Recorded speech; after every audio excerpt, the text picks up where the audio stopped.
Natapos niyang ubusin ang huling sigarilyo niya. Tapos ay mayabang na naglakad patungo sa rehabilitation center para tapusin ang nakakamatay na bisyo niya. Pero pagkapasok pa lang, nag-atubili na siya. Dahil ang unang gagawin sa Pager Rehab ay ang pag-ahit ng buhok. Huwag mong gagalawin ang buhok ko. Pwede ka namang umalis. Palaging bukas ang pinto para makipag-ayos sa buntis niyang kasintahan. Ang lalaki ay wala nang nagawa kundi sumuko na lamang. Ngunit hindi niya alam na ang desisyong ito ay lubos na magbabago sa kanyang kapalaran. Sapagkat mayroong isang napakakakaibang patakaran dito. Hinati nila ang lahat ng adik sa 3 antas. Ito ay ang baguhan, ang nangungupahan at ang may-ari. Lalong magiging maganda ang kalagayan sa huli. Pero kapag may sumuwi sa mga alituntunin ng rehabilitation center, babalik agad siya sa dati. Magsisimula ulit siya mula sa umpisa. Siya na kalbo nang dumating. Hindi lang ang pinakamadumi at pinakamahirap na trabaho ang ginagawa niya araw-araw. Kahit ang pagkain ay sa sahig lang niya kinakain. Kahit napakahirap ng mga araw. Mayroon siyang isang dahilan kung bakit kailangan niyang manatili. At iyon ay ang maging isang karapat-dapat na ama. Sa tuwing sumasakit ang kanyang katawan dahil sa droga, kukuha siya ng litrato ng kanyang kasintahan. Di nagtagal. Nagsimulang masanay si Gore sa buhay doon. Dahil sa magandang pag-uugali at na-promote pa nga akong nangungupahan ng mas maaga. Akala ko'y magiging mas maayos na ang mga susunod na araw. Ngunit ang tunay na pagsubok ay nagsisimula pa lamang. Kahit hindi na kailangang magtrabaho araw-araw ang mga nangungupahan. Kailangan nilang sumailalim sa matinding pagsasanay sa pisikal. Sapagkat sa ganoon lamang, ang mga adik na tulad nila ay magkakaroon ng sapat na lakas ng loob upang labanan ang bisyo. Si Gore, na 6 na taon ng sunod-sunod na nagdodroga, ay matagal nang nanghihina ang katawan. Ilang hakbang pa lang ay natamba na siya. Ngunit agad siyang bumangon ulit sapagkat ang taong mayroong inspirasyon ay tiyak na hindi mapipigilan. Isang pelikula na hango sa totoong buhay. Sinasabi nilang ang mga taong may swerte lang sa pera ang makakakita ng video na ito. Dapat mag-iwan ng komento na umaapaw ang yaman. Panalangin na sana'y magbago na ang takbo ng buhay sa mga susunod na araw. Magpayaman at umasenso. Siguro ay mahilig sa iSports mula pagkabata pa lamang. Dahil dito, nakamit niya ang maraming karangalan sa paaralan. Ngunit dahil sa paulit-ulit na panlalait at pananakit ng kanyang ama na nananakit sa kanya, talagang naniwala siya sa ang hatol na kamatayan ng iyong pagkabigo ay unti-unting dumating. Ang dating matapang na binata na naghabol sa kanyang mga pangarap ay unti-unting nawala ng pag-asa sa buhay. Nagsimulang sumuko siya sa sarili. Araw-araw ay lasing at nagdodroga. Ang mas nakakagalit pa ay iniwan niya ang kanyang walang kamalay-malay na kasintahan. Hinayla rin niya ako sa impyernong ito at nagmayabang pa sa mga kaibigan niya. Hindi niya alam na ang babong desisyon na ito ay pagsisisihan niya habang buhay. Nang malaman ng pulis na ama ng kasintahan niya ang balita, agad siyang sumugod. Pero huli na ang lahat. Kung makita mo pa ang anak ko, sinuwertehan lang kita. Bagamat sobrang galit siya, hindi niya piniling agad na dakpin si Gore. Sa halip, mapagmahal niyang binuhat ang anak at umalis sa impyernong iyon. Ngunit kinabukasan, ang gagong iyon ay nagsasayaw sa ibabaw ng sarili niyang patrol car. Wala nang nagawa ang hepe kundi ang aipakulong siya. At pagkatapos ay kinausap siya ng maayos. Sana'y huwag na siyang saktan pa ng hayop na yan ang kanyang anak. Pero matigas ang ulo ni Gore. Parang walang pakialam, walang takot. Kahit anong mangyari, anuman ang gawin kong pag-uudyok, hindi siya natinag. Nawalan agad ng pasensya ang hepe para maprotektahan ang anak niya sa anumang panganib. Kahit mawalan pa siya ng trabaho, susuntukin niya talaga ang gagawang yun. Pero kahit kailan ay hindi niya naisip na ang anak niya ay labis na umibig sa lalaking iyon na adik sa puntong hindi na niya kayang itigil. Pumasok siya ng palihim sa ospital at palihim na pinalaya si Gore at nagsimula ng isang buhay na puno ng droga. Makalipas ang ilang taon, puno na ng sugat ang katawan ni Gore. Para siyang bangkay na nawala na ng anyo at ang dating masunerang kasintahan ay biglang nagbago ngayong araw. Hindi lang basta itinapon ng pinagyusig ang sigarilyo sa kamay niya, kundi ay tinabig pa niya ng may pagkairita ang sariling braso. Kahit na nagrereklamo si Gore, hindi pa rin niya mapigilan ang mga paa niyang habulin ito. Nang makita niyang sumusuka ang kasintahan, dali-dali siyang lumapit para aliwin ito. Tapos bigla na lang niya akong binitawan habang yakap-yakap ko siya. Tapos dumiretso siyang naglakad papunta sa gilid. Ang totoo pala, para lang siyang pumitas ng upos ng sigarilyo na hindi pa tapos. Sobrang nadismaya ang girlfriend ko. Parang mas importante pa sa kanya ang isang upos ng sigarilyo kaysa sa akin. Lalo siyang nagalit ng lalo. Pero si Carl, hindi pa niya alam ang laki ng problema. Gagaw ka, buntis ako. Pagkaalis ng kasintahan niya saka lang siya unti-unting nagising sa katotohanan. Magiging ama na siya. Punong-puno ng kagalakan na gustong ibahagi ni Gore ang balitang ito sa kanyang ina. Ngunit pagkapasok pa lang niya, nakita niya ang kanyang ama na nananakit na naman sa kanyang ina. Sinikap niyang pigilan ito, ngunit siya'y pinaghahampas at nasugatan. Nang mga sandaling iyon, lubos na nag-alab ang sama ng loob na matagal nang itinatago ni Gore. Kinuha niya ang larawan niya noong bata pa siya na nanalo ng award, at malakas na ibinato sa dingding. Wala kang kwenta.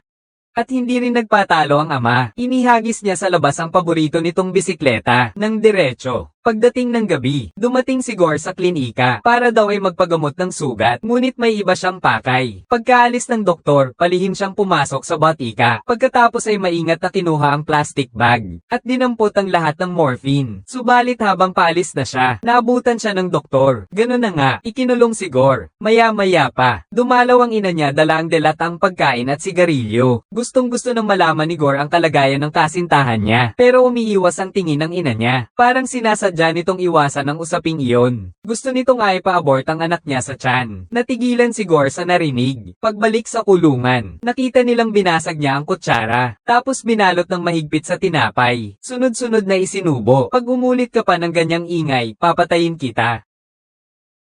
Tulong, mamamatay na yung Angus na yun. Ang dahilan pala ng kanyang paggawa noon ay para pigilan ang pagbubuntis ng girlfriend ko. Pero pagkalabas ko lang ng klinik, dinakma na agad ako ng tatay niya, pulis pala. Layas ka sa anak ko. Buntis siya.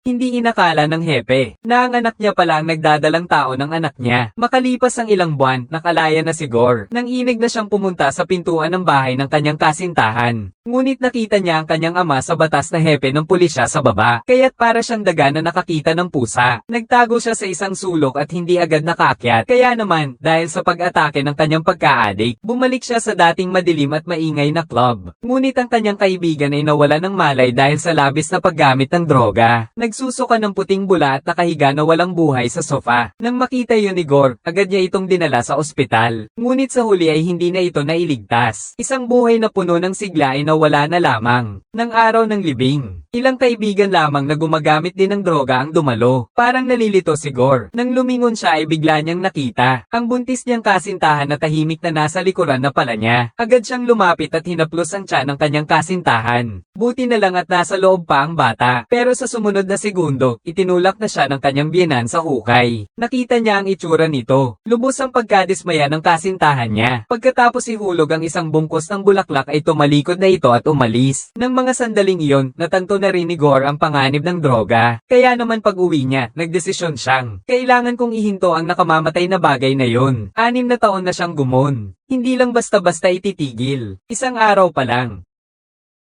Mabuti na lang at agad na napansin ng nanay niya. Nakaligtas siya. Kahit na nabigo siyang tumigil sa paggamit ng droga, gumawa pa rin siya ng isang matapang na hakbang. Tulungan niyo po ako. Sa rekomendasyon ng doktor, pumunta si Gore sa Rehabilitation Center. Dito rin nagbago ang kanyang buhay para maiwasan ang mga away at pag-aaway at pananakit ng mga adik sa loob. Hindi lang pag-ahit ng ulo ang ipinapatupad sa mga bagong pasyente, kundi laging bukas din ang pinto. Sino man ay pwedeng umalis anumang oras. Pero ang kakaiba, kusang nanatili ang lahat dahil may iisang pangarap silang lahat sa puso. Si Gore, bago pa lang, nagpupuyat araw-araw. Ginagawa ang mga pinakamadumi at pinakamahirap na trabaho. Kapag sumasakit ang kanyang katawan dahil sa droga, tinitingnan niya ang litrato ng kanyang kasintahan at iniisip ang itsura ng kanyang magiging anak dahil sa magandang performance. Agad na nakakuha si Gore ng bagong trabaho. Muli niyang sinubukan ang pangarap niyang maging atleta noong bata pa siya. Gumagamit siya ng libreng oras para mag-aral lumangoy. Pagkatapos ay nakipagpalit siya ng isang bote ng alak para sa isang lumang bisikleta. Simula noon, hindi siya tumitigil sa pagtakbo at pag-eehersisyo. O kaya naman ay lumalangoy at nagbibisikleta. Unti-unti na rin gumaganda ang kalagayan ng kanyang isipan. Mabilis na lumipas ang 2 taon para masubukan ang kanyang mga nagawa. Kusang sumali si Gore sa isang paligsahan ng Ironman Triathlon. Kailangan ninyong malaman, ang ganitong klase ng paligsahan, maraming normal na tao ang hindi kayang tapusin. Ngunit natapos niya ito. Kahit walang sumalubong sa kanya sa pagdating niya sa finish line. Nagdidilim na rin ang langit, ngunit lumuhad siya sa lupa at masayang tumawa. Dahil hindi naman ang panalo o pagkatalo ang mahalaga, kundi ang pagdaig niya sa kanyang sarili sa unang pagkakataon. Ngunit habang pauwi na siya at magdiriwang sana kasama ang kanyang ina, isang malungkot na balita ang kanyang narinig. Ang kanyang kasintahan ay namatay dahil sa matagal na paggamit ng droga. Nakahiga na siya sa ospital nang hihina na. Hawak niya ang kamay ng kasintahan. Hindi niya maipaliwanag maliwanag ang sakit. Kung hindi lang sana siya naging ignorante noong bata pa siya, hindi sana magiging ganito ang kalagayan nito ngayon. Pagkalabas niya ng silid, may nakita siyang batang babae na tahimik na nakaupo sa isang upuan sa pasilyo. Agad na nakilala ni Gore na anak niya yon. Pero nang susubukan na niyang batiin, ay bigla na lang siyang kinuha ng kanyang ama-ama at hindi man lang niya nalaman ang pangalan nito. Maya-maya lang, ay pumanaw na ang kanyang kasintahan. Dumalaw si Gore sa puntod nito at iniwan ang larawan na matagal na niyang tinatago. Simula noon, tahimik niyang ipinasya sa kanyang sarili na kailangang maging isang kwalipikadong ama. Kaya naman nagsimula siyang mag-enroll ng sunod-sunod sa iba't ibang paligsahan. At nakapagsipa nga siya ng record sa Europa. Di nagtagal, natanggap ni Gore ang imbitasyon sa isang world-class na triathlon competition. Isang napakalaking magandang balita ito at binigyan pa siya ng club ng pondo para sa pagsali. Pero para mapanatili ang pinakamagandang kondisyon niya, kahit sa gabi ay ayaw niyang sayangin ang pagkakataong mag-ensayo. Kaya naman, inaasahan na ang nangyari.